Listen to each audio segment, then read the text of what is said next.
Shane Johnson. Andrew Hahn. Our topic is phobias.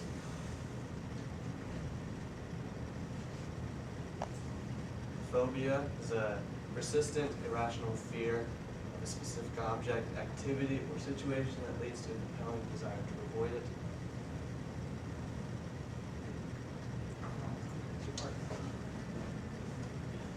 Okay, so what causes a phobia? It's usually caused by a stressful situation, primarily in a child, teenager, or young adult years. And when primarily a child experiences a really frightening event, a very stressful event, the brain represses that thought and then attaches it to either an image that happened during at that time or something it knows. So, if it attaches it to something it knows, like birds, whenever it sees that object, it'll get all the feelings back of being frightened, stressed, and just scared and confused. So history. In the 1800s, scientists were creating clear categories for psychological disorders, and Freud came up that with some things frighten and gross out other people while some things don't. Then up until the 1947s is when they discovered that a phobia is its own psychological disorder. Then in the 60s, the ones came into three categories: the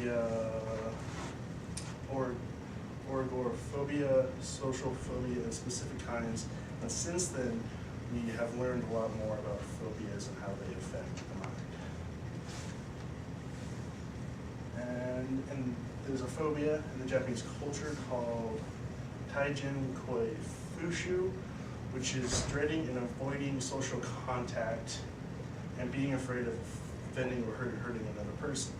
The reason why that's the main one is because there's a lot of social stress that happens there. Like if it's very strict, you don't look them in the eyes because you're afraid of offending that person, stuff like that. And if someone in your first degree family has a phobia, which is mom, dad, siblings, you're likely to have phobia because as a young child you can either pick up on when they're afraid of something, so you start doing that, but there's not really a specific gene that can really link to phobias. And when a person has a phobia, they usually feel helpless, scared, and depressed most of the time because they can't really go out with their friends and enjoy being outside and doing stuff because they might run into their fear, which causes them to freak out and cry. Okay. Next. Hopefully I looked up. The next thing about phobia is the diagnosis. And if someone has a phobia, if they're faced with their situation that they fear, they'll usually have a panic attack, which you can usually have a panic attack if they start sweating or having a choking feeling, have an adrenaline rush, or feel like they're losing control, or feel like they're possibly even dying.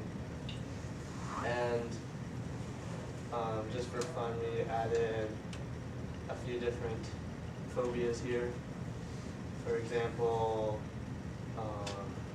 necrophobia is the fear of dying and death. And the fear of long words is actually a very long word. There's some other funny things on there, like fear of your stepmother, fear of dawn or daylight. Fear of snow, Professor G.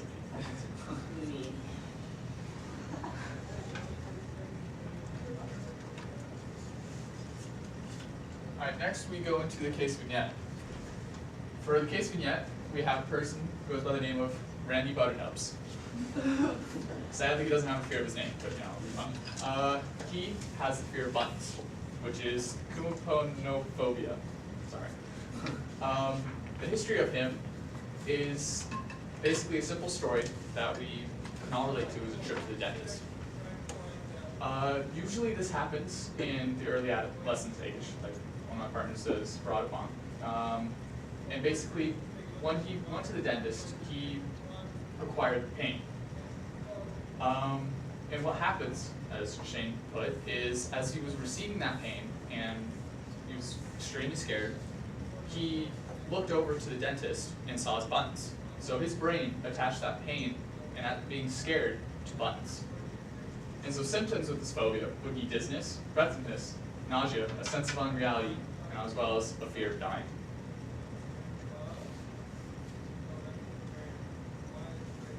We're excited? In the end. And also, hopefully do not fear presentations, for that is glossophobia. All right, questions?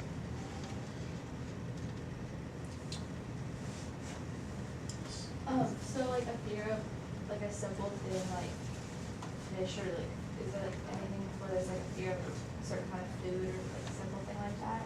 There's Do you find? anything that you can think of would basically be a phobia, because you can attach, your brain can attach to literally anything that's around you. Jones? Do they have a name for like everything, No. basically? We were looking for some silly things, but they didn't know. Like we wanted to find the fear of coffee or something like that. Oh, okay, so they don't have a name for If it. they don't have a name for it, people kind of just call it like coffeephobia, Yeah. just something simple, I guess. But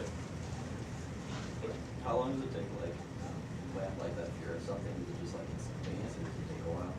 Depends mostly. Yeah, you can be instantaneous, or they don't know that it happened until they see it and they're like, why am I afraid of that? you know, Do you guys have any phobias? Cryptic things. the fear of small holes, which we came across. It's I have a hypothesis that if you look at the pictures of, it's called trypophobia. It's the fear of small clusters of holes. It doesn't sound like much, but when you see some very grotesque pictures, it kind of grows on you. We were going to add a picture, but we couldn't even go to look at the Google images of it, so we couldn't even look at it to put it on there. It was just so It's just disturbing images. Any comments? I like that. Thank you. Thank you. All right, round of applause.